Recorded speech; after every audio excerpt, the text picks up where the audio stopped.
can't lose. No, we can't lose. Enjoy it while it lasts. Gambling gods, fickle bunch. Oh, yeah. So easily We affected. have a shooter and a good one coming out for a new point. Get your bets down, ladies and gentlemen. He's a rolling point is 9, place 9. 9 a winner.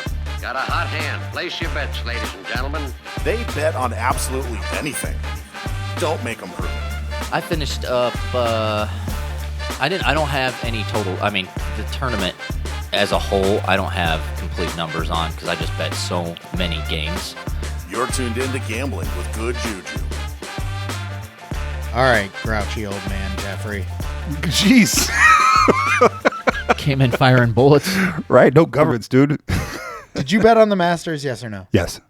That's awesome. Promo bets. Only? Only. What'd you bet on? A couple dudes to win. Somebody to do top 20 or something. Did it hit? John Rahm. Shout out John Rahm. And you cashed? Kish. And you had John Rahm? Kurt? Yes. Yes. And you cashed? I cashed. Yeah, I cashed. Like pre-flop, It but was you're a- complaining about it. Well, yeah, it was very underwhelming cash because I played all the promos, which totaled $200, and then he cashed for $230, and it was like I made $30. That's the only one you hit? Like we hit. Yeah. There what was else was I a. supposed to hit? There was a everybody makes the cut bet that somebody accidentally slipped down, so Tiger Woods made the cut for the 23rd time. Okay.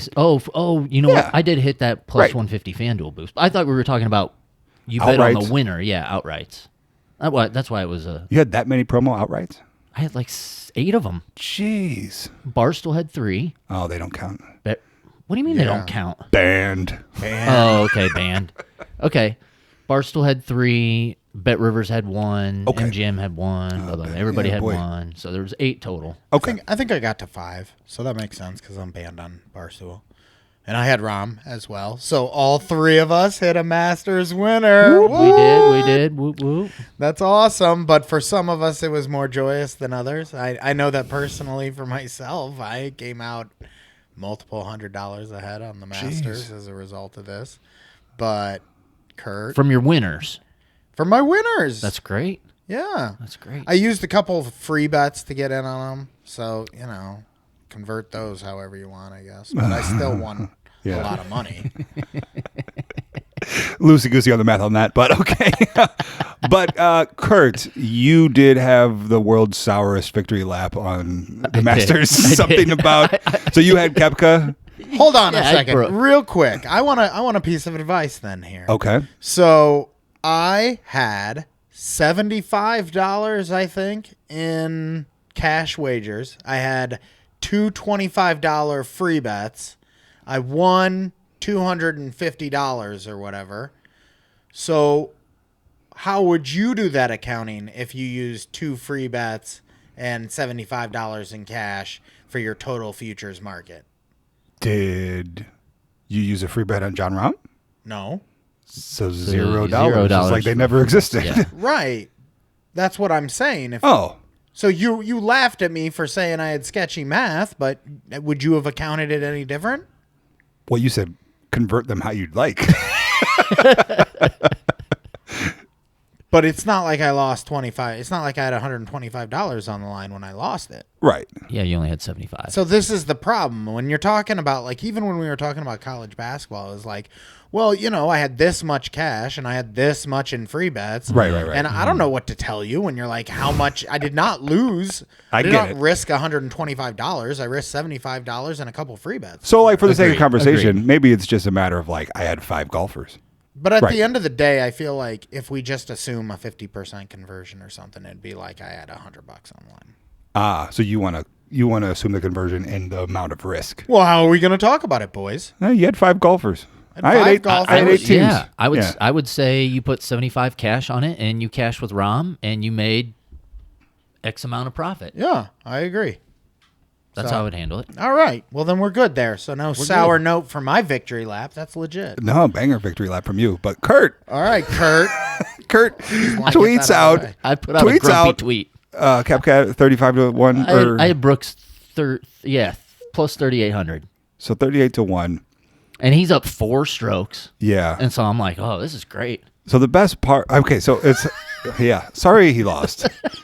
I'll start there. It's like, sorry, He this is also great. was up 4 strokes, not like on the last day or the last round. Really, No, didn't he It go was a into two-stroke lead on the end lead of. going into the final round. 'Cause don't And then forget it got flipped they- immediately. Yeah, they did the end of round 3 in the morning. So at some point in the tournament, Kurt's golfer was doing well. So now he's what? Frustrated? No, well, I thought going into Sunday I had a Yeah. 4-stroke lead. Apparently, I was mistaken. It might have been going into Sunday, Going but into- the third round Oh, was okay, delayed, because they so we delayed still it. had a round Okay. and a half to go. Okay, so Right. yeah, I woke up, saw he was up 4 strokes. I was like, "This is great. Well, I thought it was This is funny. gravy train." I thought it was funny because you're like, oh, another woe is me. Let me light my 35-1 ticket on fire. 38. This is panning out to be the bankroll destructive day of my life. But don't worry, I had a plus 9-1 on Rom. That was the funny part to me. It's funny. I was That's pissed. why I'm calling it like the world's sourest. Yeah, right, The world's right. sourest victory lap. Like you're Right. still victory lapping. Like I hit a 9-1, guys. But you're also like, whoa, God, I am the worst gambler. I lit the 38 plus 3,800 on fire. It is gone. It's in the fireplace. But let me just reach out of my back pocket and pull out the 9-1. Yeah, right. Like hit 9-1 bets is pretty fun. So Kepka was a promo bet? Yeah. I made Kepka a promo bet. Yeah. Yeah. Gotcha. He faded, as you might have seen. Yeah. I did. So there's actually Tuned in, made the tweet. Right. Turned it off immediately. Moved on to hockey. Exactly. What? How many did he end up winning by? Rom? 4 strokes? Was it 4 Yeah. strokes? You ended up winning he by? his ass. walked around away. Yeah. Yeah. So there was a lot of talk about Kepka and the live golfers and the fact that they don't golf as much. They're not practicing as much. They're kind of doing their own thing, living a little bit more stress-free lifestyle. 3 out of the top 5 golfers in the Masters came from the live tour. But also you could kind of see on Sunday, Brooks Koepka wasn't quite prepared for those conditions. Physically? Well, what happened yeah. was he got a lucky draw Thursday, Friday, and he didn't have the difficult conditions that others dealt with early in the week. Weather-wise. So then when Sunday came, the ones who dealt with that weather kind of knew better how to deal with it, and Koepka really struggled with it. I am now paraphrasing one person I listened to on this topic. Sure. That makes That's sense. good. Okay, so speaking of live, now I didn't watch a lot of the Masters. I did watch more than I ever have before of the Masters. So use your own judgment on what that is. But I did enjoy Sunday. Speaking of live, like Phil Mickelson just coming out of yeah. nowhere. Dude, everyone's got to Yeah. like it. Did you see him Yeah, it was rocking the awesome. Darth Vader Oh look, my by God, the that way? was awesome. The all black. He, Like with the shades on and the black from head to toe, like that was the coolest thing I've seen in golf since like Tiger Woods won his first tournament when I was 8 years old. I mean, how great would it have been if Rahm and Brooks just fell off and was like they all tied at the end or something like that. That would have been Crazy so would have cool. been. Right. And then Phil wins it. And there were all the rumors about like charging the green if a live guy won. Like I was kind of hoping to see that, right? Yeah. I ultimately I was a little sad because I look at a player like Brooks Koepka, and now it's okay. I get to see him for 4 times a year. It's on CW. I, Shout out the Friendly Valley, bartender of the Friendly Valley. Ryan Kenny told me that. I'm not saying I wouldn't watch it on the CW. I'm saying that no one cares about it Yeah, nationally, and so I'm never gonna openly think about doing it. sure. And it's like FanDuel's never going to give us a live promo. Right? No. Also, the thing I thought about on Sunday when he just totally blew this lead was just like, I mean, think about the legacy, right? He's going in to potentially the last day. I mean, I know there was a leftover on Sunday to play, but he's going in like I'm 4 strokes ahead in the Masters, Yeah, right? Like I'm getting ready to make history, Yeah, right? I've been grooving, like I'm shooting the ball well. I got all the tricks in my bag. Everything's going perfectly the way I want, and then it just fades, right? And it's just gone from you. Like that moment in time in history, it's just gone, and that's huge. right? I mean, like he'll remember For that. him. Yeah, Not for but everybody I else. just felt bad for him. I'm like, man, Sure. dude, like put myself in his shoes. I was just like, God, don't want to be that. But Yeah. you know, he make $5 million for second place or something. So like much- that. yeah, right. You know, it's like you want to talk about a woe is me tweet. The second place of the Masters. Second place of the Masters. Back to Abu Dhabi. Let me make my cool 25 mil this year. Brooks Koepka made a lot of money Yeah. for whatever place he finished in. Yeah. And at the Yeah. end of it, he went and hopped on a private jet and Sure flew did. off to where he was going next. So Yeah. I feel no sympathy Yeah. for Brooks Koepka. Right. And I think he is one of the more impacted players by the decision to move to live instead of staying on the PGA Tour. Oh, I mean, he was a interesting. big brand name. Yeah, Yeah. he was a big deal. Yeah. Him and Dustin Johnson. Yeah. Yeah, that's just how little I know. I didn't even know those guys were in the. Everyone outside of like those two guys, I felt like had some sort of baggage associated with them that made sense for the move. I just don't really understand they seem like two guys who get nothing out of golf if not the competition against the best in the world. And apparently I was wrong on that. That's Sure. weird. Yeah. So Well, I mean, it'll be neat. Somebody from Live is going to win something someday, and then things will maybe start to change. But until then, outside of the Masters, that was a really boring sports weekend, by the way. I mean, NBA, no one Yeah. cared about. NHL's wrapping up. Yeah. Baseball's kind of like in it now. We had the fight. It was a Did pretty you guys watch boring the fight. No. No. I watched Curtis versus some guy I didn't bet on while I was playing roulette Saturday night. Like it's kind of why I hung out on the roulette wheel for as long as I did because the game was on right there.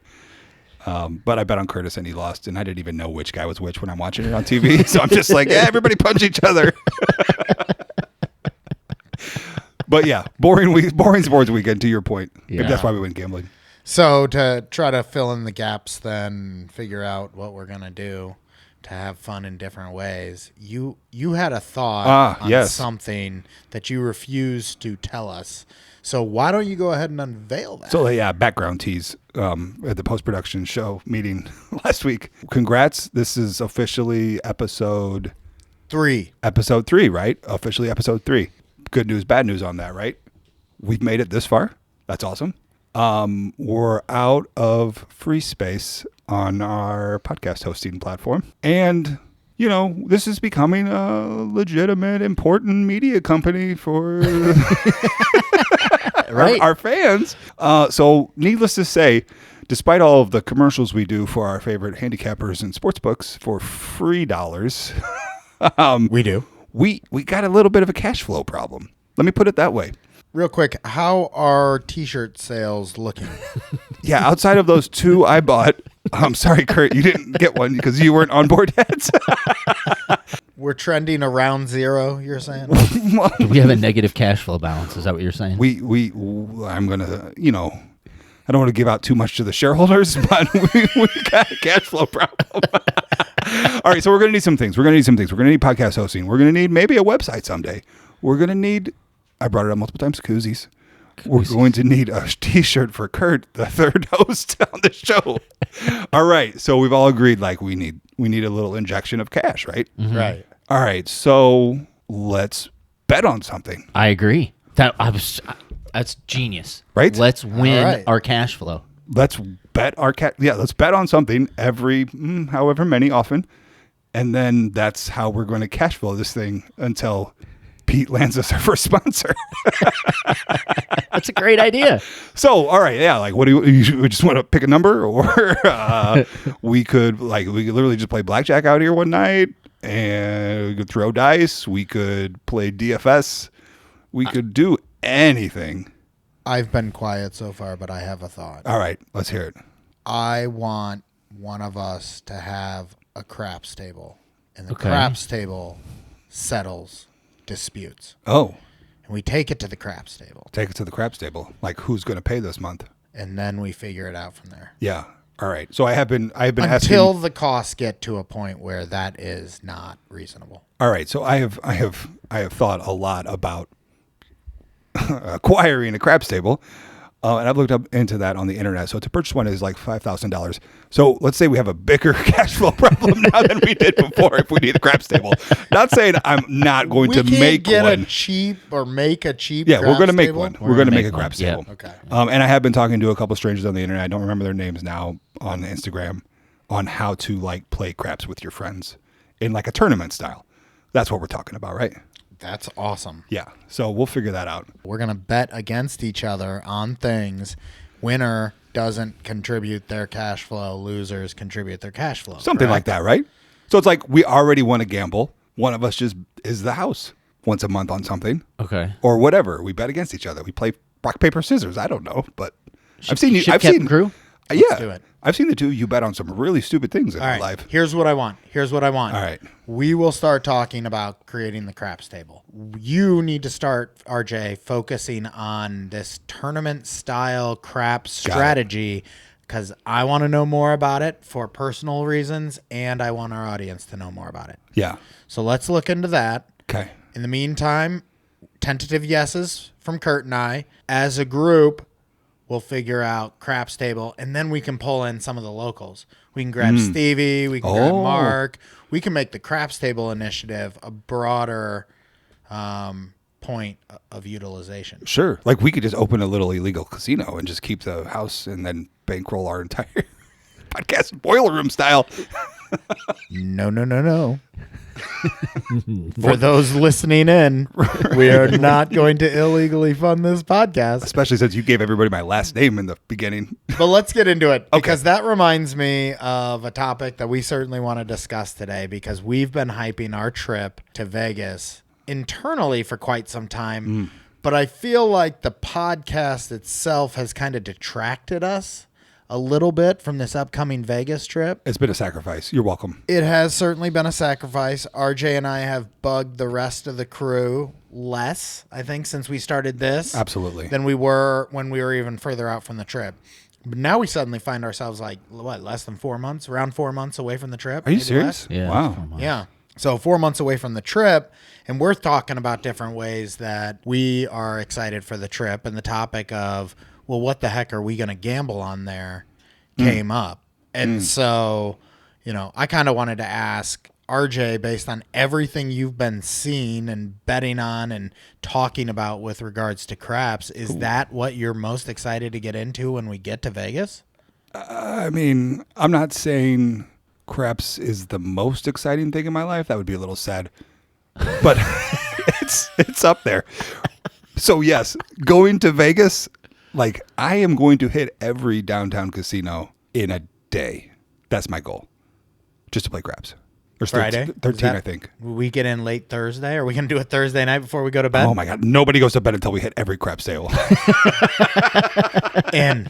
Challenge accepted. Challenge oh my God, that would be accepted. so disgusting. We're not going to get in until after 10 o'clock, right? It's like 12. It's like 12:30 in the morning.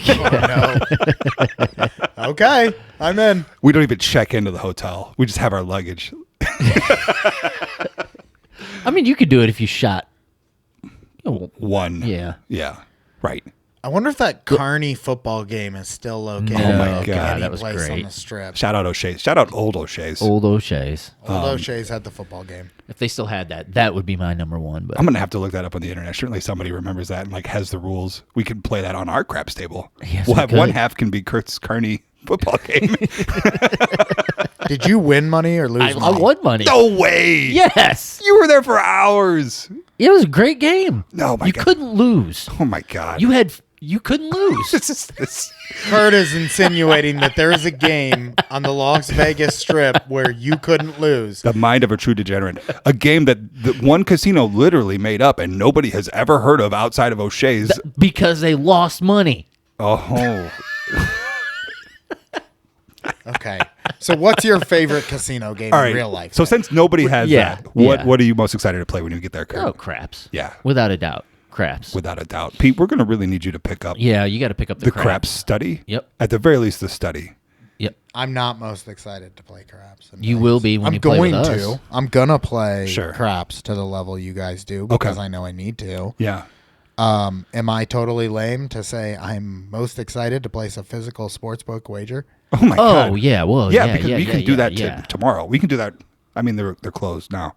They close at 9. Yeah. But we could do that tomorrow. But man. like while you're talking about going and playing craps at every casino in downtown Vegas, I'm like, yeah, but like maybe if the Cubs game's on, I'm just gonna slip on over to the Circa Sportsbook and watch the game instead, because that is specifically the Circa Sportsbook is the single most exciting sports or gambling related activity that I could engage in. It is absolutely stunning, and I can't wait for you guys to see it. I'm excited to see it. I'm excited to go to the pool and get in sports bet there and hang out at the pool and have some drinks. I am not excited to sports bet though. I mean, it's just we're out there. We're going to bet on something right now.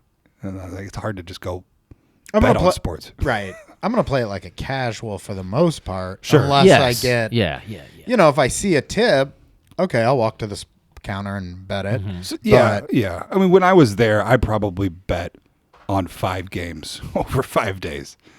And it was like NBA was popping. There was stuff going on. So like when I got a tip that I didn't want to resist, I did bet it. But it's kind of funny to think about that amount wagered compared to everything else I bet on. Right. I'm actually kind of struggling, guys, because we had asked the question during last week's production meeting of what games do we think is going to be the most fun to play. Yeah. I think I'm in a good position. I'm not getting too high or too low about anything in particular. Casino game wise. Yeah. Like I think I'll probably be most interested in sitting down at a roulette wheel and throwing some cash around. Good choice. But the craps I'm a little worried about because you guys are all 10 layers deeper than I'm going to be in terms of crap strategy. And I don't know really what I'm going to end up doing then. So, yeah. We have plenty of videos. Plenty of videos. You got some free time on your hands coming up. Yeah. Have you caught up with them? Yeah. I mean, yeah. I mean, he already was like, you're already like a sophomore craps player, right? Because you're just like, give me every number. And you kind of know the pay table. Yeah. I mean, I'm not playing the hard ways and, I'll dollar you play dealer. You play the whole board. Right. Like, give me a cross. Give me the cross line. Yeah. Yeah, all that jazz. I'm a little bit, obviously, more conservative. So I'm not doing that. That's a little crazy. Like your sports gambling. Right. Yeah. Right. It's a little crazy. It's like, I don't feel it if I don't have 50 units at risk.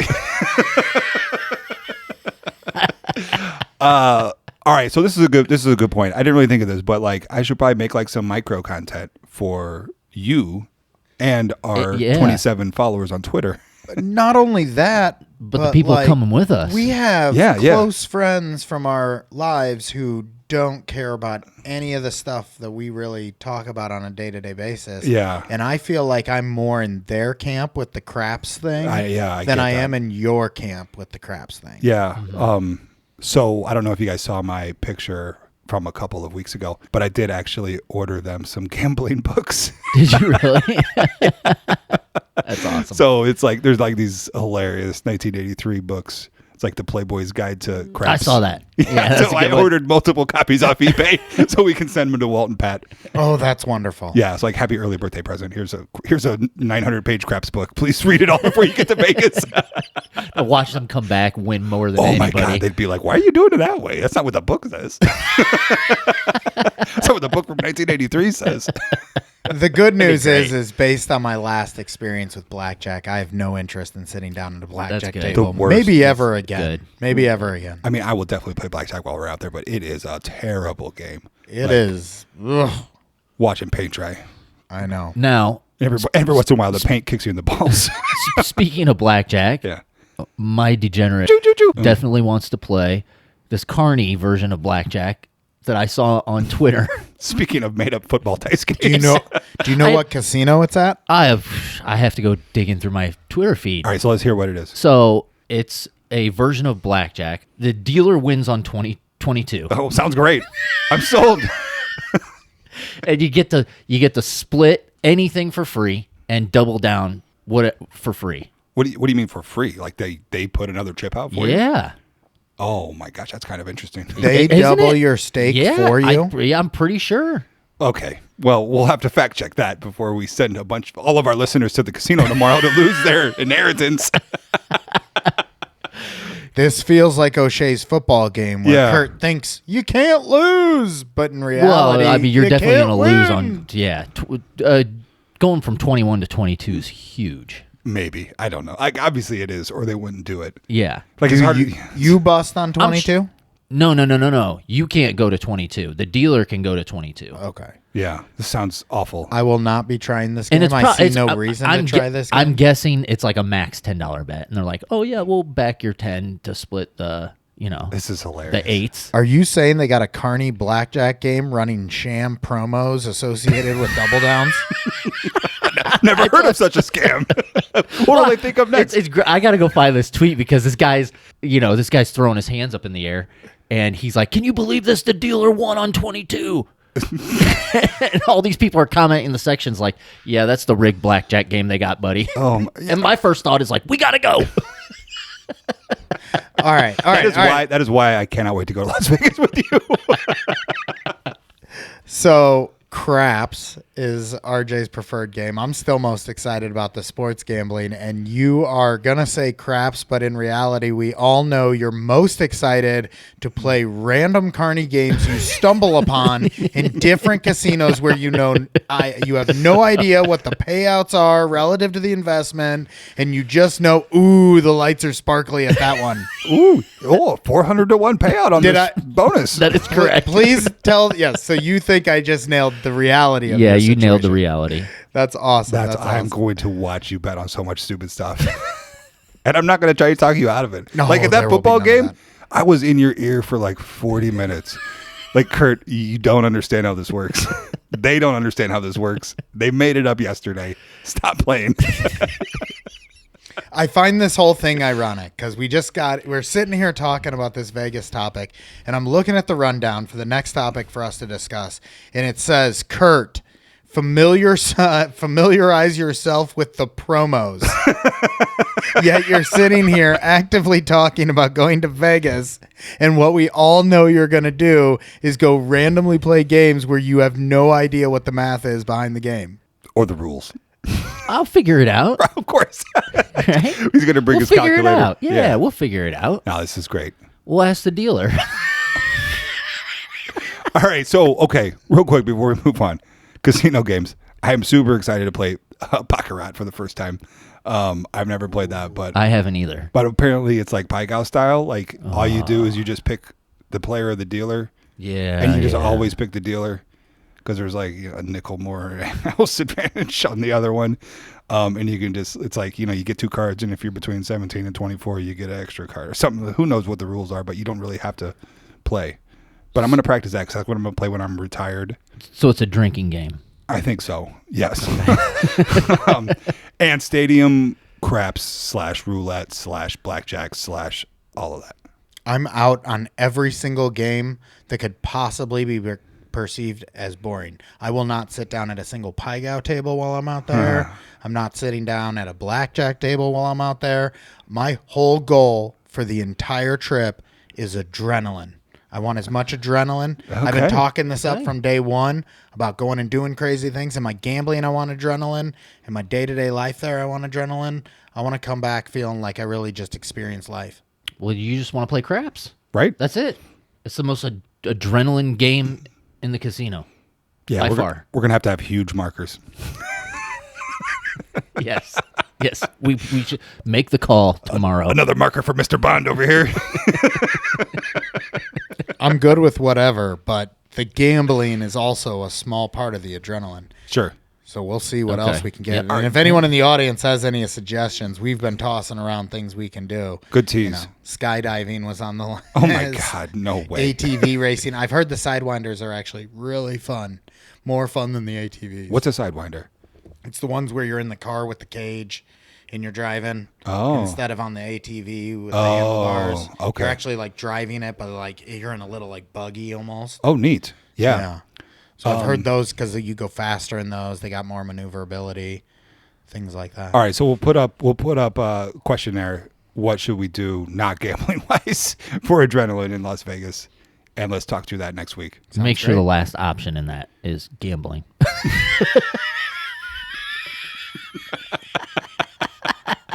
We are sickies. Like Pete's trying to have a vacation and like enjoy himself. We're just like, I'll see you at the craps table, bud. Straight when we get there, till straight till we leave. We're just gonna live on the floor. Keep the of coffee casino. coming. Right. Coffee coming. Did you see that picture I posted of that guy sleeping at the slot machine? That was good. All right. So in order to go to Vegas, we're going to need a proper bankroll, each of us. You guys are talking about markers. I have been squirreling away some of the money that I've gotten from sports gambling, but I would like to do a better job of that. And I know a lot of people out there who have been curious about how we're winning and how we've managed to do so well are curious to know a little bit more about what's going on and what we might recommend for newbies starting out in the business. And so I think this is a good point for us to kind of take a step back and just talk about some of the things that we found most important. And so the task identified was to each come up with one thing that we think is pretty darn important starting out and talk a little bit about why. So RJ, do you have anything that you believe is the single most important tip for someone starting out new in the business? Yeah. First of all, shout out to like the 8 people that have listened to the show that have no idea what's going on. Right. So yeah, we are doing this. Hopefully we can teach a few people how to bet on sports a little bit better that have no idea what they're doing so they can enjoy it as much as we do. Not nearly as much as we do, but some more than they do. All right. Anyway, back to the point. So I gotta believe like one of the big lessons and things you gotta learn early on is just like the bankroll management aspect. Setting aside a certain amount of funds, betting 1% of that to get started for your unit size. We had a lot of questions about what a unit size is. So yeah, it's just like 1% of whatever you are cool with losing all of betting on sports. So that would be my number one thing. You know, if anybody walks up on the street like, hey, I'm gonna start betting on sports, what should I do? Be like, all right, go find $1,000 and bet 1% on a game. It's like, well, that's not enough. I'm never gonna get rich doing that. And it's like, well, yeah, that's kind of the grind, bud. I started out 2 years ago placing $10 wagers off of a less than $1,000, off of a $500 bankroll. Yeah. So I was betting 2%. And that was after a period of trial and error. That's what I would call the reset when I started doing it the correct way and following your model. Right, because at first it's just like, oh, yeah, $50, $75. Let me just bet some stuff on some, like I got a little extra cash in my first community money or whatever. For the first year, I didn't have a unit size. Right. Okay. Yes. It was whatever I had available to bet for my personal checking account because I kept having to redeposit. So yeah, don't do that. That's actually the key. And it's not maybe less about in bankroll management. What I'm trying to say is like, yeah, you have to have a set amount that you're willing to lose, but then you have to bet the same amount pretty much every bet when you're getting started, so that you learn how to lose, you learn how to win, you learn the streaks, all that stuff, and you stay consistent. And then you're going to find out how hard it is to go 55%, 11 out of 20, and maybe it's not for you. Or maybe you pick up on some of the other tips that we're going to be suggesting throughout, and you'll find your path, and you'll find success as well. I kind of gave yours away, Kurt, but what was the key point you wanted to make? So when you first, I know I had this problem when I first started signing up for all the online sports books, and that was the number of promotions. So all the books out there that we have available, and you'll have available no matter what state you're in, are going to have a promo for your first deposit. And not every sports book offers the same type of promo. Not all the sports books offer the same amount as far as what you deposit and what they're going to give you in return for your deposit and for your first wager. So it's very key to understand how much you have to put in, because you want to reap the max if possible. If you can, if you have a bankroll large enough, you want to be able to afford the maximum return on your promo, because that's going to net you the most profit in return. RJ, real quick, on the promo-related entry, I've historically been deemed no hedge. Is this an automatic hedge scenario where you just suck those initial promo dollars out? Or Absolutely. Yep. Because some of these books, like you get like $1,000 risk-free bet. Right. The last thing we're going to do is let somebody bet $1,000 on the first game they've ever chosen. Like Without that's crazy, Yeah. right? So it's like, okay, just if you're going to do $1,000, you have to have $2,000. Bet on both teams. You're going to lose the juice, but one of them's going to lose. You're going to get a free bet and go nuts with that if you want. Yeah. Or it's like, okay, really like hedge for less. It's like, okay, I want to be $100 better. It's like, okay, bet $1,000 on one team, bet $900 on the other, and now you got $100 at risk. And like, yeah, you're paying extra juice, but when the one loses, you get all the free money. So what he's essentially saying is you're gonna find yourself signing up for two books, right? Optimally, yes. Optimally, yes. And one's gonna have you bet $1,000. If your stake loses, we're gonna give you $1,000 free bet. Right. It's gonna be along the lines of that. So you're gonna find two books that have similar to the same offer, right? One might be $1,200, the other one might be $1,000, one might be $500. Yeah. Right. What you're going to do is you're gonna bet on one game. And on one book, you're going to bet one side of the line. On the other book, you're going to bet the other side of the line. You're going to pay the juice, right? So if it's a minus 110, Yeah. you're going to lose $100, but you're going to gain $1,000 free bet. Right. And you're going to win one side of your wager. Right. So you're essentially paying $100 to get $1,000 free bet from the casino. Right. And then, most importantly, do it again. Yeah. So for example, we're in Illinois, so we have 8 books? Well, I just mean use your free bet and bet on the other side yes. again. Yes. So you get the actual money. Yes. And if you do that, your bankroll will go by 40% in one day. Yep. And that will take you months of learning how to gamble to grow that fast. Yes. So if you play the promos correctly, you could take your $2,000 bankroll essentially to $4,000, Not quite. Like let's say 3,000 $3,000 without trying. without doing anything. And if you have possibly found this podcast before you've done this, ask us. We will help you do it. Yes. Ask the internet. Like, I can't believe like I was trying to do this with a pencil and paper when I started doing this, or when we were driving to Iowa to like scam them out of this.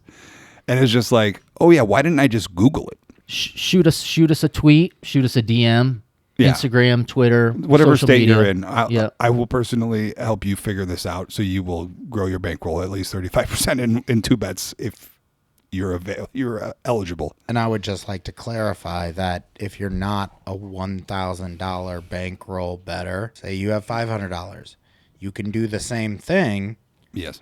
with that percentage of your bankroll. It's all relative to the percentage of your bankroll. So we would recommend that full amount if you can, for the purposes of maximizing the benefits of the promotion. But I wouldn't say it should be a deterrent if you don't have $2,000 as an entry level bettor to deposit whatever your amount is. Yeah. Utilize those and play them off against each other. Just know the return is going to be substantially smaller than the overall free bet. That is a significant amount of money. Like, let's not downplay that. But there's nothing wrong from starting with $500 and taking that, doing $250, and then you grow up to $1,200. Right. There's And nothing wrong with that. Whatever you do not sign up for a book and get your first bet risk-free and let them tricking you into betting the Chicago Bulls score 1+ point in the game. Because Yes. that's exactly what they're going to try to do. And don't bet $10 on that. So it's just like, think it through, take a breath. You're going to be really excited to bet on a sport, but like, you don't have to bet on this first sport in your face. A lot of the books will try to say, "Hey, bet $5 on the fight tonight," or Yeah. And win $100 no matter what. Win $100 no matter what. You don't want that promo. Well, I mean, you take that promo, but don't let it be your first bet, because your first bet is risk free. Yes. And if you do it on Yes. that, you're Yes. not getting the first bet risk free. I So- should have clarified that. I think you guys have summed up what my number one takeaway or my number one point is: communicating with others throughout this process. Oh, whether yeah. that's Twitter, whether you find your own, you're on Reddit and you're looking there, wherever you're finding your interaction with others, find that niche within this space and look to interact with the individuals that are on there, because they're, for the most part, if you show a genuine interest in learning, anyone who is a content creator of any kind in the space seems to be genuinely friendly and approachable. in that regard. So that's how you're going to get that information. That's how you're going to learn those things. And I think what our key takeaway here is, what I'm hearing at least, is when you start off with sports gambling, the first thing you want to do is take a deep breath. I'm picturing myself in the backseat of your car when we drove to Indiana to go to that Celtics game. And I'm just like, I don't know, risk-free, this sounds too good to be true. I guess I'll just put $20 on Gordon Hayward to score 8 points. Right. So take a deep breath. Understand, before I place my first bet, I need to think about my bankroll. And how am I going to get to my bankroll? You have your initial number to work off, and then you want to use that number you have to further build your initial bankroll via the promotional offers that are made on the site. And the best promotional offer you're going to get on the site is a risk-free first bet that can be wagered up to $1,000. And so you take half of whatever your bankroll is, put half on one side on one book, half on the other. You're going to win one of those bets, and the one you lose, you're going to get a free bet. You then take your next bet, place cash on that equal to the amount of your bet you're looking to use the free bet on, then bet the other side with the free bet, and then you cash it out for cash. Voila, free money. Like, it's actually unbelievable. That's your step number one. You look into it from others on how to do it. Yeah. You identify your bankroll and what you want your general unit size to be, and then you familiarize yourself with the promos and attack them in a manner that shows some semblance of a strategy. Yeah, well said. Okay. All right, that's going to do it for us. Thanks for joining us this week. We hope to talk to you guys soon.